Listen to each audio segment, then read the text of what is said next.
This famous Mario Brothers mushroom is known in the video game for essentially boosting your health. It makes Mario bigger and stronger.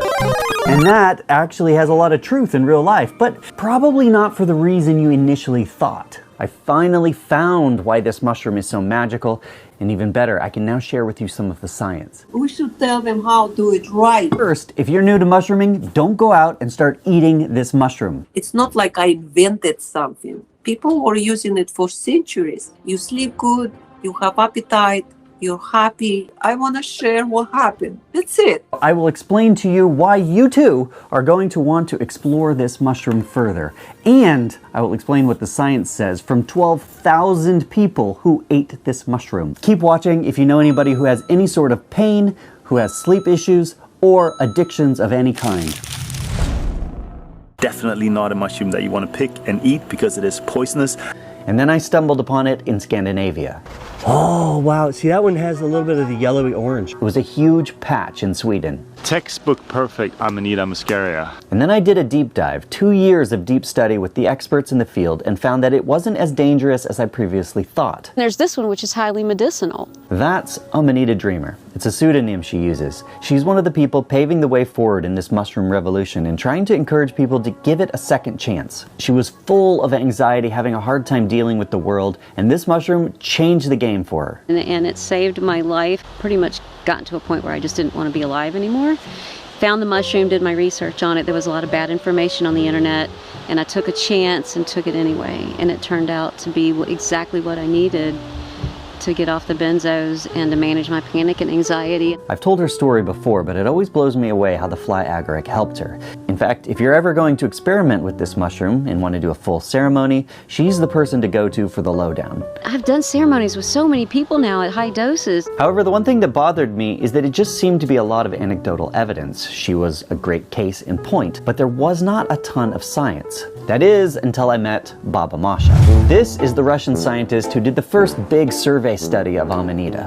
Baba Masha, as she goes by, is her pseudonym. It's not her real name. And she did that because the Russian government has really made it clear they want to shut down everything that she has to say about this mushroom and psychedelics. They've banned her channel in Russia multiple times.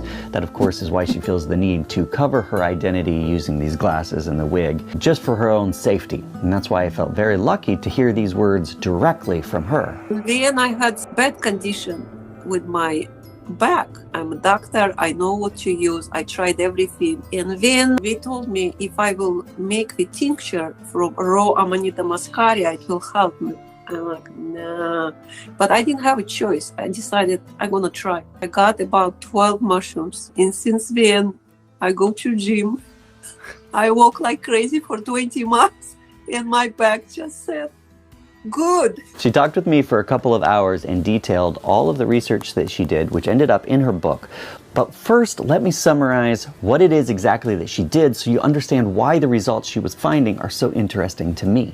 Her Baba Masha channel in Russia was extremely popular, bringing in millions of views in the Russian-speaking world. Through this popularity, she started live streams and did surveys so they could talk about what they were doing with different psychedelics and how to be safe. In that process, some people mentioned they were microdosing with Amanita Muscaria, something she herself said she was very skeptical of. My reaction was furious because I'm a doctor and I'm a mushroom hunter, and people start writing me, we're taking Amanita for several years. I'm like, you're crazy. You're gonna kill your liver. You're gonna kill your brain. But she thought she'd study it with this newfound popularity and through this format. She had, in the end, 12,000 people filling out a survey as to how they used Amanita Muscaria. What were they taking it for? Did it help? Did it hurt? How much? And this is what it seemed to be helpful for. And frankly, that's a ton of things. But I'm going to pick 3 things that seem to be the real winners. The first was sleep. In fact, when asked about sleep, 73% of people said that it helped tremendously, which is huge. The next is for addiction. This chart right here showed high numbers for getting off very heavy drugs. Microdosing is a great antidote. Any kind of addiction, alcohol addiction, opioid addiction, designer drugs, amphetamine, cocaine, between 70 and 86%. In this case, I had to probe a little bit further and wonder about the placebo effect. Is that really what it was? There is no placebo for alcoholics. I have testimonies of people who are dying from alcoholism. We were taking alcohol in severe dosages for decades.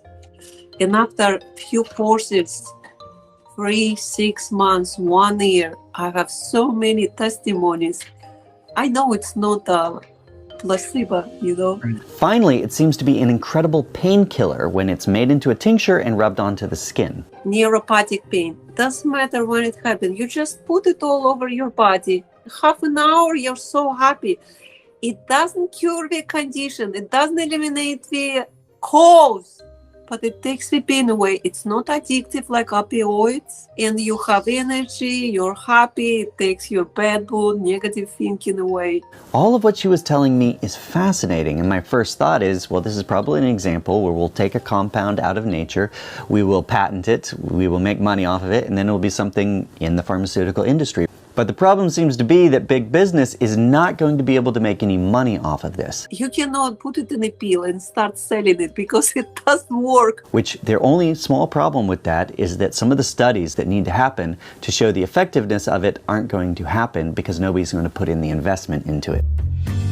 So here we are in a very interesting situation with this mushroom that grows symbiotically with trees, is hard to farm, and can't really be synthesized very easily. At this point, you might be thinking, hey, I might want to try this mushroom myself. Or maybe there's a few of you out there who are still pretty skeptical. I know I was. If that's the case, let me fill you in on a little bit more of the science, starting with the chemistry. There are 2 main active compounds in this mushroom, ibotenic acid and muscimol. Ibotenic acid, it's a bit of an upper. At high doses, it can cause nausea and even seizures. However, it is converted in the body to muscimol, and it can be converted ahead of time. Muscimol is a GABA agonist. It has more calming effects.